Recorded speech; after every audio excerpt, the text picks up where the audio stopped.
তাহলে নিট 2026 এর জন্য এই 7টা মিস্টেক আমরা করব না। আজকে এখন থেকেই আমরা করব। আমাদের প্রিভিয়াস যা আছে ভুলে যাও, যে ড্রব্যাক আছে ভুলে যাও, যে ল্যাগ আছে ভুলে যাও, আজকে থেকেই শুরু করো। আমি কি একটু একটু বোঝাতে পারছি তোমাদের মধ্যে কি ভেতরে ঢোকাতে পারছি? তার মানে প্রথম দিন থেকেই ছোট ছোট মক টেস্ট দিয়ে তোমাদের কনফিডেন্স লেভেলটাকে বিল্ড আপ করো, যাতে গিয়ে যখন ফুল মক টেস্ট দেবে তখন 3 ঘন্টা তোমরা তোমাদের মাইন্ডটাকে ধরে রাখতে পারো এবং ফুল ফ্লেজেড মক টেস্ট দিতে পারো। এবং শেষে গিয়ে খুব হড়বড় করি না, একদম প্রথম থেকেই তুমি এই ভাবো যে আর 5 মিনিট বাদেই আমার এক্সাম শেষ হয়ে যাচ্ছে, আবার আর 5 মিনিট আছে।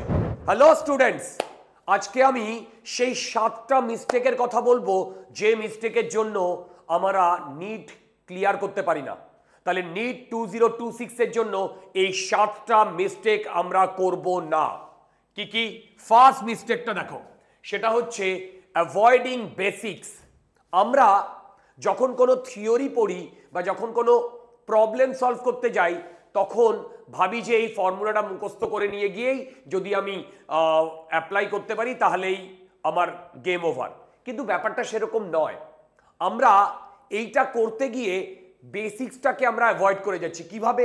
ওইটা কিভাবে আসছে সেটাই আমরা জানছি না, শুধু ফর্মুলাটা মনে রেখে যাচ্ছি। এবার যদি বাই চান্স আমি ফর্মুলাটা ভুলে যাই তাহলে সেটা আমি আর রিকল করতে পারছি না, ব্যাপারটা কি হচ্ছে। তার মানে ফার্স্ট মিস্টেক আমরা সবাই যেটা করি তার নাম হচ্ছে বেসিক্সটাকে আমরা অ্যাভয়েড করছি। ঠিক। Next, delay. এটাই আমাদের বোধহয় সব থেকে বড় প্রবলেম। ডিলে মানে আজ করব, ঠিক আছে আজ হলো না, কালকে সকাল থেকে শুরু করব না, কালকে সকালেও শুরু হলো না। আমরা যদি এই জিনিসটা ভাবি তাহলেই কিন্তু আমরা এক এক দিন করে পিছিয়ে পড়ছি। আবার এটাও ভাবছি যে আমার তো আগের চ্যাপ্টারটা হয়নি, তাহলে আমি পরের চ্যাপ্টারটায় যাব কি করে। এসব ভুলে যাও, আজকে এখন থেকেই শুরু করো। আজকে এখন থেকে শুরু করলেই তুমি জিতবে, এর কোনো অন্যথা হবে না, এর কোনো অন্যথা হবে না। আজকে এখন থেকেই তোমাকে এটা শেষ করতে হবে। আজকে এখন থেকেই আমরা করব। আমাদের প্রিভিয়াস যা আছে ভুলে যাও, যে ড্রব্যাক আছে ভুলে যাও, যে ল্যাগ আছে ভুলে যাও, আজকে থেকেই শুরু করো। ভাই এটা একটা কম্পিটিটিভ এক্সাম, এর জন্য চাই অ্যাটিটিউড, কিলার অ্যাটিটিউড, সেটা এখন থেকেই গ্রো করো। ঠিক। থার্ড প্রবলেম যেটা আমরা সবাই করি সেটা হচ্ছে নট প্র্যাকটিসিং এমসিকিউ এভরিডে। আমরা কি ভাবি? আমরা ভাবি আজকে যে প্রচুর থিওরি পড়ে নিলাম, পরের দিন নোটস বানাবো, তারপরের দিন সলভড এক্সাম্পল দেখবো, তারপরের দিন প্রবলেম সলভিং শুরু করব। ভাই এই করতে করতে 4-5টা দিন চলে গেল। এটা একেবারে বাজে একটা প্র্যাকটিস। প্রত্যেক দিন যখন থিওরি করছো তার সাথে সাথেই প্রবলেম প্র্যাকটিস করো। মানে দিনে যদি তুমি 3 ঘন্টা থিওরি পড়ো তাহলে 7 ঘন্টা তোমাকে প্রবলেম প্র্যাকটিস করতেই হবে। তাহলে এভরিডে যেই মেন বা নিট যাই হোক, নিটের জন্য মিনিমাম এভরিডে 3টে সাবজেক্টের 40-40-40টা করে এমসিকিউ তোমাকে ট্রাই করতেই হবে। ফোর্থ প্রবলেমটা দেখো, সেটা হচ্ছে আমরা ছোট ছোট মক টেস্টগুলোকে অ্যাভয়েড করি। আমরা কি ভাবি? আমরা ভাবি যে সব পুরো সিলেবাসটা শেষ হোক তারপরে গিয়ে মক টেস্ট দেব। আরে বাবা, এটা তো একদিনে গ্রো হয় না। এই যে জিনিসটা আমরা গ্রো করছি সেটা তো একদিনে গ্রো হয় না, এটা গ্র্যাজুয়ালি গ্রো হবে। তার মানে তুমি যদি ভাবো যে পুরো সিলেবাসটা করার পরে তুমি গিয়ে মক টেস্ট দেবে, তাহলে সেটা তো করতে করতে তোমার এতদিনই হয়ে যাবে যে তখন তোমার সেই হ্যাবিটটাই গ্রো হয়নি। আমি কি একটু একটু বোঝাতে পারছি তোমাদের মধ্যে কি ভেতরে ঢোকাতে পারছি?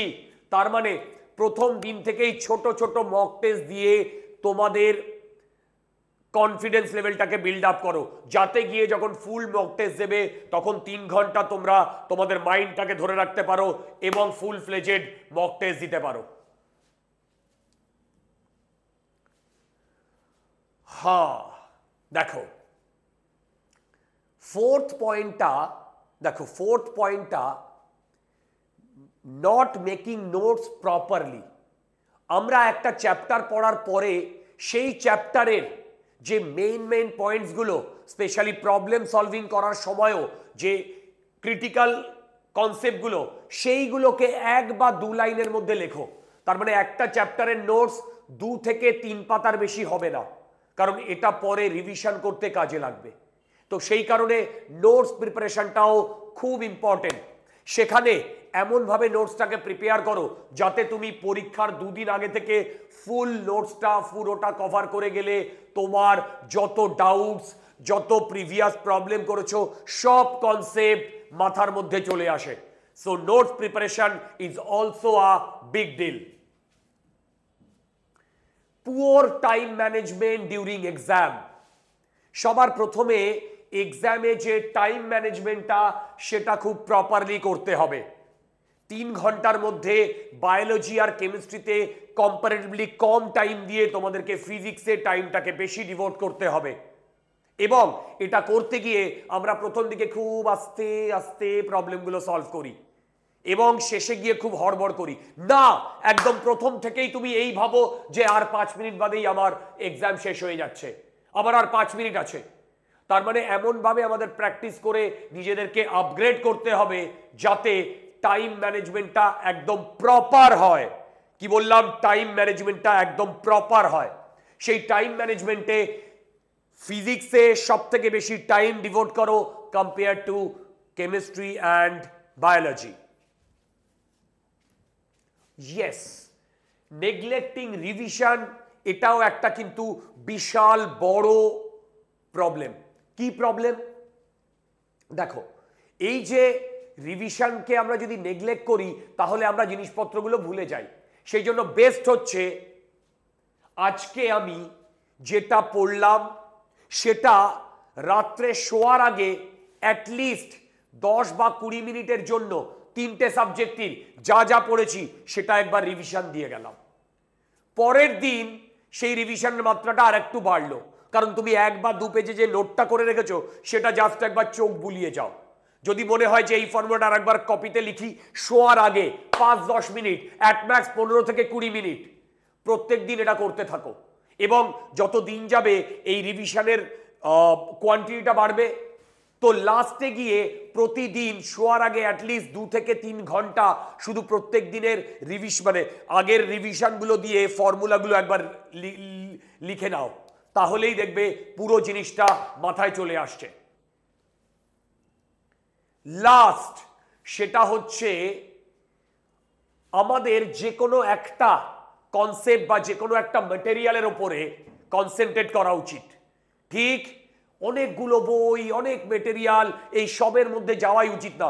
এই বইটা পড়ছে, ও ওই বই থেকে প্রবলেম সলভ করছে, ও ওই বই থেকে প্রবলেম সলভ করছে, আমি কোন দিকে যাব? এই জিনিসটা ভুলে যাও। যে কোনো একটা মেটেরিয়ালে স্টিক করে থাকো এবং সেই মেটেরিয়ালটাই থরলি পড়ো। দেখবে এখান থেকেই তোমার পুরো কনসেপ্ট সব কিছু গ্র্যাব করতে পারবে। এর জন্য বিভিন্ন বই, বিভিন্ন মেটেরিয়ালে আজকে কালকে যাওয়ার দরকার নেই।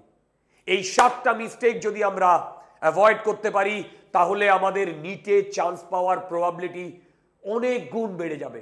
তো ট্রাই আজ থেকেই এই 7টা প্রবলেম আমরা করব না। চলো দেখি তো।